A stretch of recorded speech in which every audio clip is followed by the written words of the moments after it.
तो हेलो दोस्तों, आपका स्वागत है हमारे चैनल टीएस क्लास में।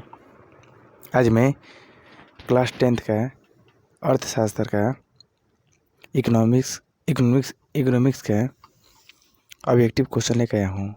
तो चलिए स्टार्ट करते हैं। पहला प्रश्न है, बिहार में किसकी प्रधानता है? उत्तर, कृषि की। बिहार में किसकी प्रधानता है?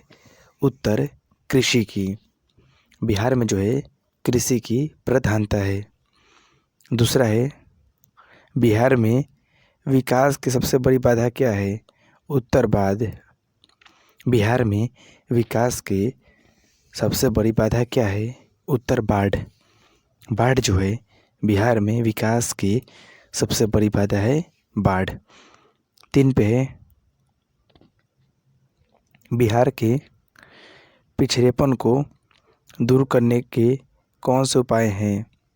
बिहार के पिछड़ेपन को दूर करने के कौन से उपाय हैं? तो वो उपाय है जनसंख्या पर नियंत्रण, कृषि का तेजी से विकास, उद्योग का विकास। बिहार के पिछड़ेपन को दूर करने का कौन सा उपाय है? तो वह है जनसंख्या पर नियंत्रण, कृषि का तेजी से विकास, उद्योग का विकास। चौथा प्रश्न है, बिहार के विभाजन के पश्चात कौन सा उद्योग रह गया? यानी कि बिहार के विभाजन यानी कि बंटवारा के बाद चीनी का उद्योग रह गया बिहार में। ओके, बिहार के विभाजन के पश्चात कौन सा उद्योग रह गया? उत्तर होगा आपका चीनी उद्योग। चीनी उद्योग बिहार के विभाजन के बाद बिहार में रह गया। 5 पे है, बिहार में जीवन यापन का मुख्य साधन है? उत्तर, कृषि। बिहार में जीवन यापन का मुख्य साधन वह कृषि है। बिहार में जीवन यापन का मुख्य जो साधन है उसका नाम वह है कृषि। 6 पे है, भारत में योजना आयोग का गठन कब किया गया था? उत्तर, 15 मार्च 1950 ईस्वी को। भारत में योजना आयोग का गठन कब किया गया था? 15 मार्च 1950 ईस्वी को भारत में योजना आयोग का गठन किया गया था। 7 पे है, भारत की प्रथम पंचवर्षीय योजना का कार्यकाल था 1951 से 1956। भारत की प्रथम पंचवर्षीय योजना का कार्यकाल था 1951 से 1956 तक भारत में पंचवर्षीय योजना का कार्यकाल था। 8 पे है, भारत की आर्थिक व्यवस्था क्या है? उत्तर, मिश्रित। भारत की आर्थिक व्यवस्था क्या है?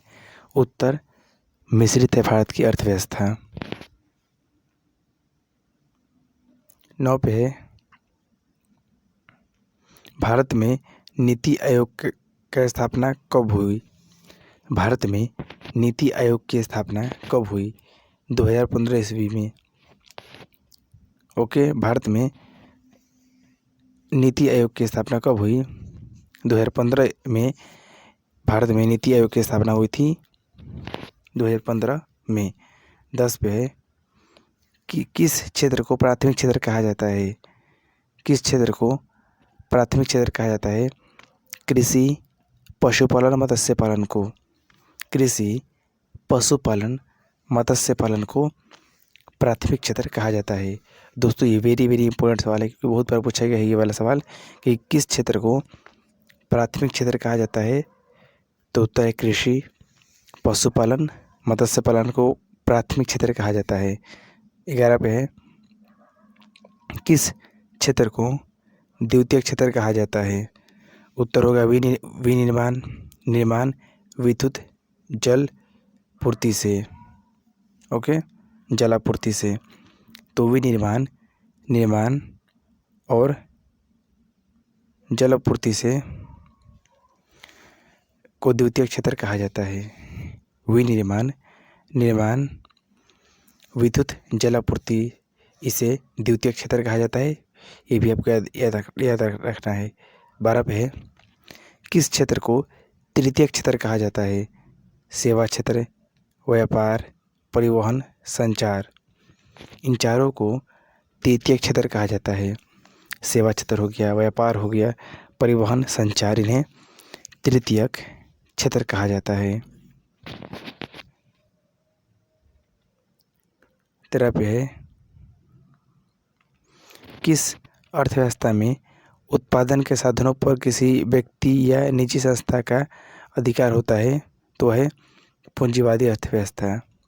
ओके, किस अर्थव्यवस्था में उत्पादन के साधनों पर किसी व्यक्ति या निजी संस्था का अधिकार होता है?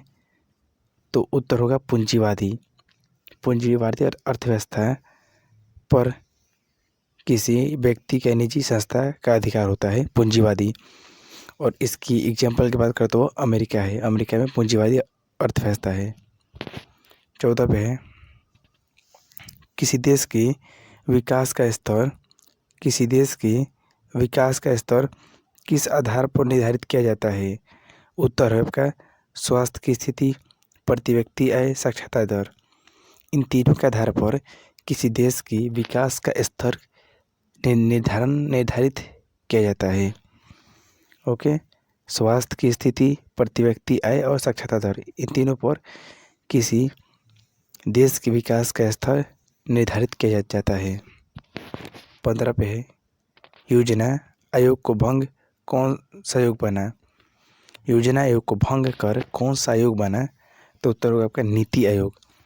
योजना आयोग को भंग करके नीति आयोग की स्थापना किया गया। 16 पे है, योजना आयोग के अध्यक्ष होते हैं प्रधानमंत्री।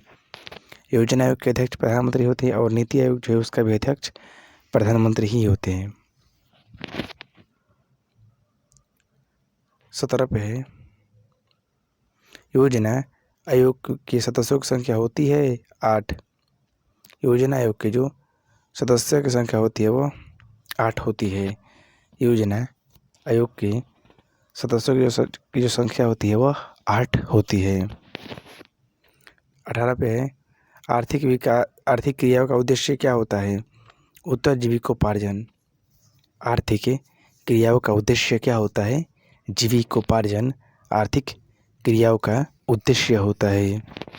9 पे है, आर्थिक विकास का गैर आर्थिक कारक कौन है? उत्तर तकनीकी विकास। आर्थिक विकास का गैर आर्थिक कारक कौन है? उत्तर तकनीकी विकास आर्थिक विकास का गैर आर्थिक कारक है। 20 पे है, आर्थिक विकास एवं मौद्रिक विकास एक दूसरे के होते हैं? उत्तर पूरक होते हैं। आर्थिक विकास एवं मौद्रिक विकास एक दूसरे के पूरक होते हैं। आर्थिक विकास, मौद्रिक विकास। 21 पे है, अर्थव्यवस्था कितने प्रकार की होती है? उत्तर 3 प्रकार की। अर्थव्यवस्था कितने प्रकार की होती है?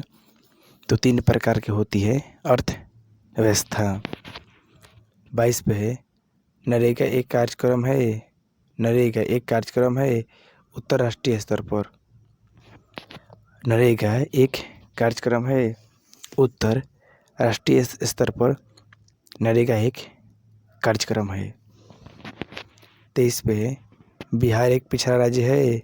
हाँ, आपका आंसर होगा हाँ, बिहार एक पिछड़ा राज्य है। बिहार एक पिछड़ा राज्य है। 24 पे है, भारत की अर्थव्यवस्था कैसी है? उत्तरी मिश्रित अर्थव्यवस्था। भारत की जो अर्थव्यवस्था है वह मिश्रित अर्थव्यवस्था है। भारत की अर्थव्यवस्था।